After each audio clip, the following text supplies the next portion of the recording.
napakaganda ang sinasabi.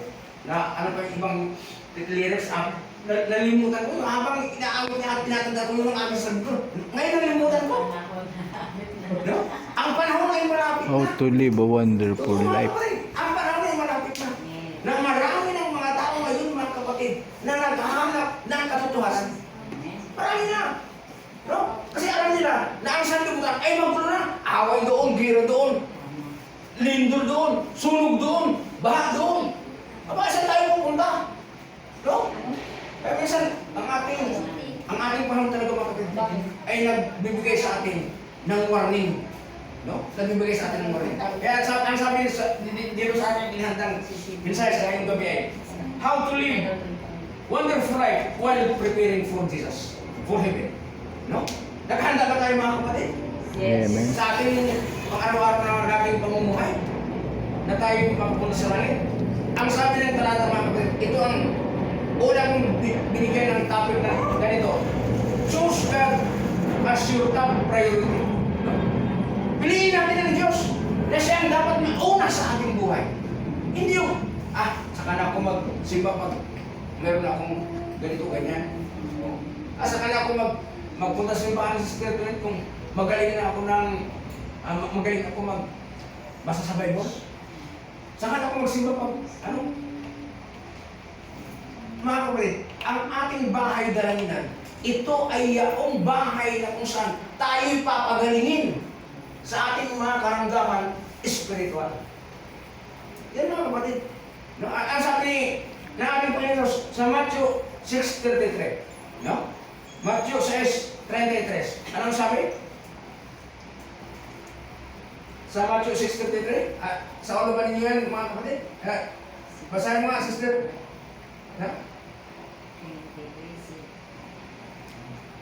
Hanapin niyo muna ang kaya ng Diyos. No? Sige, sister. Matthew 6:33. 33. Okay, sabi mo dito, datapwat hanapin muna ninyo ang kanyang kaharian at ang kanyang katuwiran, at ang lahat ng mga bagay nito ay pawang idaragdag sa inyo. Yan mga kapatid. Kung ating maunawaan mga kapatid, ang ibinigay ng ating pagsunod talata sa ating sa gawin ito, unahin niyo muna ang hanapin niyo muna ang kaharian ng Diyos. At pag ating nakita niyo mga kapatid, ang sabi ng Panginoon, ay may pangako sa talata nito. Idaragdag. Ang lahat ng mga bagay ay pawang idadagdag ko sa inyo, mga kapatid. Isang pangako yan. Meron tayong sa experience. Sa experience na kung saan ito'y tunay na buhay na isang buhay ng isang Adventistang Kristiyano na namumuhay sa Santa Ana. Ito, alam ito ni brother eh. Na itong matandang ito ay maraming anak siya. Sila maraming anak. At ang trabaho lang ng kanyang asawa ay barber siya. Alam ko ninyo mga kapatid, noong unang panahon, mga 1970s, ang hirap ang barbero buti ay marami ng tao at marami na nagpapaguta. Oo, nasa probinsya Madeira. Ay pero Santa Ana noong mga kapatid, ang hirap ng buhay ng Kristiyano. Tapos, ito ang ginagawa ng asawa niya. Sabi ng asawa niya, Ma, ay 3 tao lang yung nagpagupit sa akin sa isang araw. Ay magkano ang 20 lang yata ang Mababa. mababa. Pero malaki rin ang halaga ng pera. Sa 5 piso ay makabili ka na ng bigas. Tapos, ang ginagawa ng kanyang asawa, 20 pesos. Babawasan nyo na. Ito po. Sa 10 piso, 22. Ay, 60. 6 pesos. Ibinabawas na yun yung sister. Taga-Bicol ito eh. Yung ito ka natandaan na, limutan ko yung pangalan. Araw-araw yung sister Maylin. Yun ang kanyang ginagawa. Kung ilan ang irinit sa kanya ng kanyang asawa, ay inabawasan niya kagad Brother Daniel ng tithes and offering. Pagkatapos ng mga kapatid, dumating talaga ang panahon. Ay, yung mga anak niya nag-aaral. Marami anak yun. Pero, tingnan mo mga kapatid, nung matandang yun, ay sa kanyang pagtatapat sa Panginoon, hirap na hirap. Biro mo, Sister Maylin, nakakakilabot. Isang dernis ng araw, ang nagpagupit lang, isa lang yata. Ang nagpagupit. Talagang sinubok siya. Uwi sa bahay. 20 lang yata ang dalang pera. O, ibinili ng mga pagkain ng mga bata. Sabi niya, ay malambig yun eh. Yung si Sister, ano mo ba? Sabi sa kanya asawa, tatay, hindi na mo, ubus na. Wala na tayong pera bukas ng mga. Wala na tayong iyanubusan. Sabi ng asawa niya. Sige lang, mahal. Magtiwala lang sa taas. Baka mayroong kapatid na magdala sa atin ng bigas. Oh. Ampo sila! Pray! Pag-pray nila mga kapatid. Sabi niya, ay dumating ang umakay sa Sister Mary, walang dumating. Walang dumating. Sabi nung kanyang manap, anong almusal natin, Nay? Tay, wala tayong almusal. Wala. Maligo lang kayo. Magsimba lang tayo. Gano'n mo? Isang Adventist ng pamilya. Gutom ang tiyan. Araw ng Sabado. Sabi nung tatay niya at saka nanay niya sa mga anak, kung may magyaya sa akin mamaya doon na tayo kakain, sasama tayo ha, doon tayo kakain. Di ba? That's a plan of God. Plano ng Diyos. Pero sa kasawiang parad, mga kapatid, Wala nagyaya. walang nagyaya. Yun lang. Walang nagyaya. Oo naman. Hala ka! Sabi nung asawa ng babae, nanay ang tawag ko doon eh. Tapos, kasi naabutan ko pa yun, Sister Mary. Tapos, yung tiyan ng nanay niya ay nagkurong-kurong na. Ay yung mga anak sabi, ano, kumusta ang tiyan niyo? Hindi pa naman siguro na, hanggang maghapon, ano ba siguro ako? Sabi, wala kayong mayroon na ng kwarta? Ay maliliit na mga bata, high school pa, dati elementary. Maliliit pa. Nag-aaral. Sabi naman, sige lang, mga anak, mag-kiss ka lang. Mag-kiss na tayo. Hindi tayo papabayaan ng Panginoon. At yan, ang kanilang bahay mga kapatid, kubo na mayroong balkon. Upuan sa labas. Bago bumaba, di ba may ano pa, may hagdanan pa. Tapos may balkon na para sa harapan, Sister. Pero Sister ko niya. Alas 12 ng tanghali, tapat ng araw ng Sabat, umuwi sila sa kanilang tahanan. Pagdating nila, may isang sakong bigas na puno, wala kang bukas. Tagtakan yung mag-asawa. Nagkamali siguro ng... Dahil, sino nagbigay dito tayo?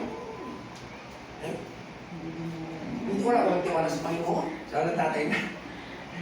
Sabi natin, alam ka, baka hindi ito para sa akin.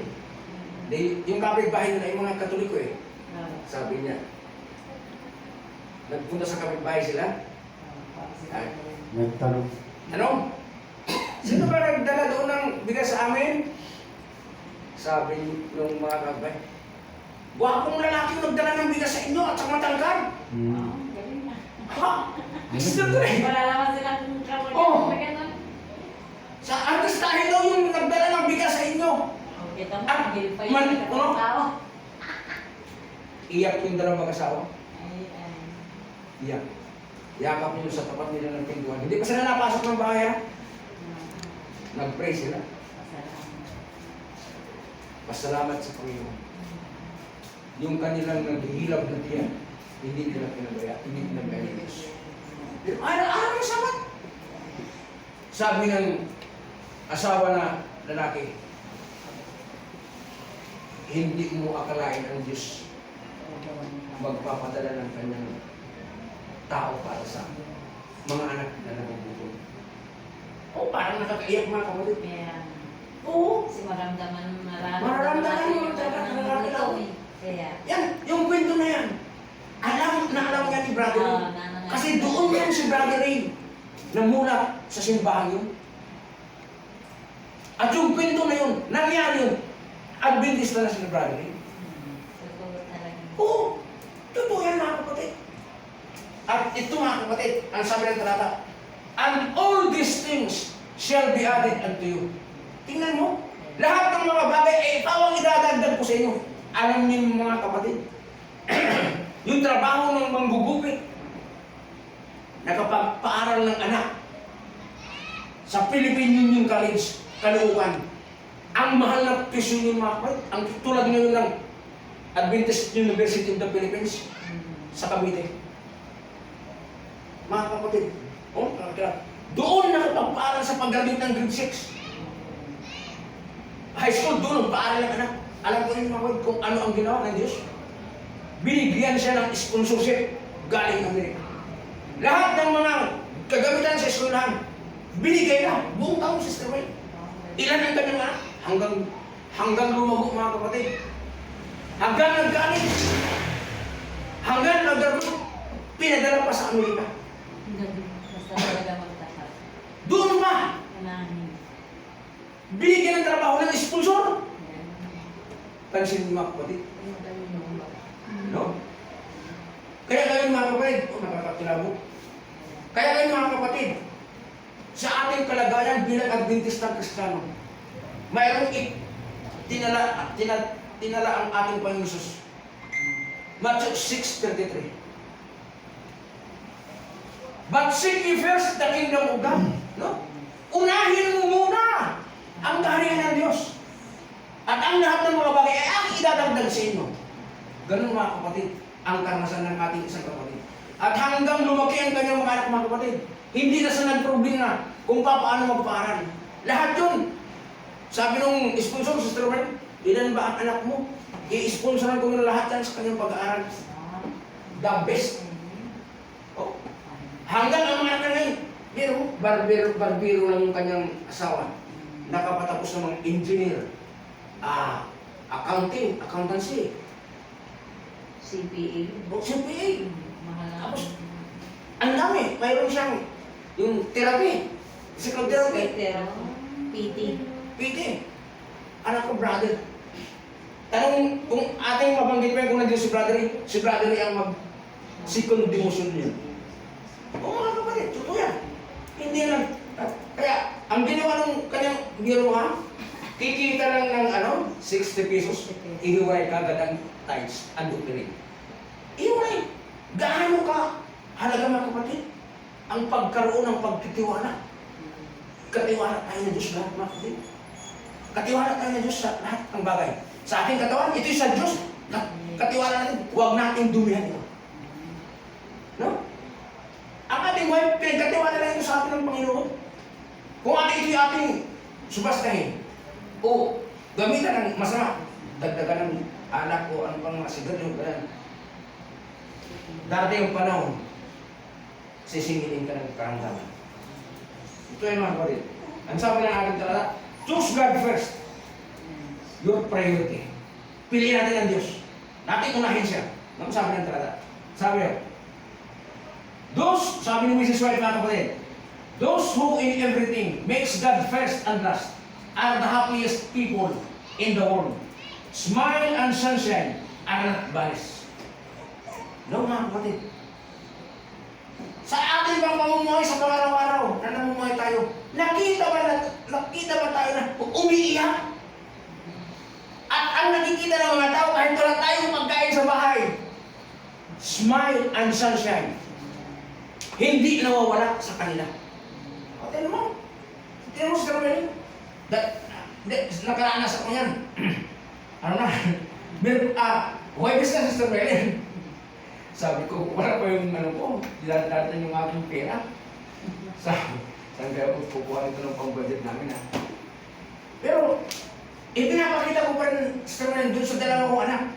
Na meron akong budget, Sister Dave. Sabi na, may budget ka ba? Ay, kung dumating yung pera, may budget tayo. Kung wala, yes tayo, lalaga na lang ko ng tubig na, lalagyan ko na lang ng, yung kamyas at saka, lagyan ko na yung bitsin. Utawin mo na yun. Dinalas ko ng sister doon Sa kahirapan ng buhay. Oo! Maniwala ka. Kahit walang ulam. Basta may sunugan, Sister Tuloy. Tubig, initin mo, alagyan mo lang kasi, ayos na. Ako nga, kapil. O, tingnan. Yan mga kapatid. Yan ang mga anak ng Diyos. Marunong tumipid. O, asan na, kung andyan na yung ulam ay baboy, hindi pa kakain ng baboy. Ay hindi, kahit ako mamatay, ayaw ko kain ng baboy. Di ba? Ayaw ko bigyan ng dungis ang katawan ng Diyos na binigay sa atin. Sa mga ating katawan ay templo ito ng Diyos. No? Kaya, yun ang sabi dito. Ang lahat ng tao na kanyang buhay ay inuna ang Diyos. First and last, hindi nawawala ang sunshine sa kanilang buhay. No? No? Sunshine are not vanished. No? Hindi nawawala sa God. Pangalawa, trust in God. Una, choose as our top priority. Piliin ang Diyos. Hanapin ang Diyos. Sa pangalawa, trust in God. Magtiwala. Kailangan magtiwala tayo sa Diyos. Di ba? Ako nung ako'y nakaranas ng mas matinding pagsubok, Sister Melin, Sister Lim, biro mo, hindi nga matanggap ng asawa ko na ganun ang nangyari sa pamilya namin. Hanggang nung umuwi ako galing sa hospital, almost 3 months sa hospital, walang uwian. Umuwi ako at yung aking anak ay medyo magaling-galing na rin ng kaunti. Nagda-dialysis pa lang hanggang ngayon. Hindi matanggap ng asawa ko. Nagkaroon ng stress ang asawa ko sa kanila. Stress. Parang nabuhan. Wala akong kasalanan. Ako pa nag-aalaga sa kanila. Ako pa ang Nasisi. nagsisi. Lahat. Kasalanan na punta sa akin sa tumig. Grabe. Ngayon, sabi ko, magtiis lang tayo. Ito'y pagsubok lang sa atin. Kung saan ka, kung bibigay ka, o magtatapat ka, magbigay ka ng tiwala sa Diyos. Sabi ko sa kanya. Hindi pa nga namamatay ang isa sa atin eh. Tapos ganyan-ganyan, siyog na eh. Butok, balat nila kakaiwan eh. Ano sabi pa niyo? Marunong ka lang maglingkod sa Diyos kung mayroon ka. Lumabas ka sa iyong, sa sinapupunan nila, nahubad ka. Oh. Ay, hindi pa nga tayo nahubad, Sister Tulit. Oh. Hindi pa tayo nakaranas ng gano'n. Kaya sabi ng tukso kayo, marunong sabi ng asawa doon. Huwag ka na magtiwala sa Diyos mo na pala. Sumpain mo na ang Diyos. Di ba? Nakakalambot yan mga kapatid. Isa sa buong mahal mo, ay sasabihan ka ng ganyan. Yun lang ang aking hinihintay sa asawa ko ng panahon yung Sister Maylin. Oh! Ay, grabe yung pagsubok sa buhay ko. Hirap na hirap ako. Hanggang dumating ang panahon, sige lang ako, pray. Alam mo mga kapatid, naubos ako ng pera. Ha? Diba, ubos ang pera ko? Pero mo, 300,000 ang bill sa hospital. Private. Oh. Ay sabi sa akin, may nagturo sa akin, i-ano mo sa malasakit, Sinder. I-apply mo. Aba, automatic agad sa skaturan.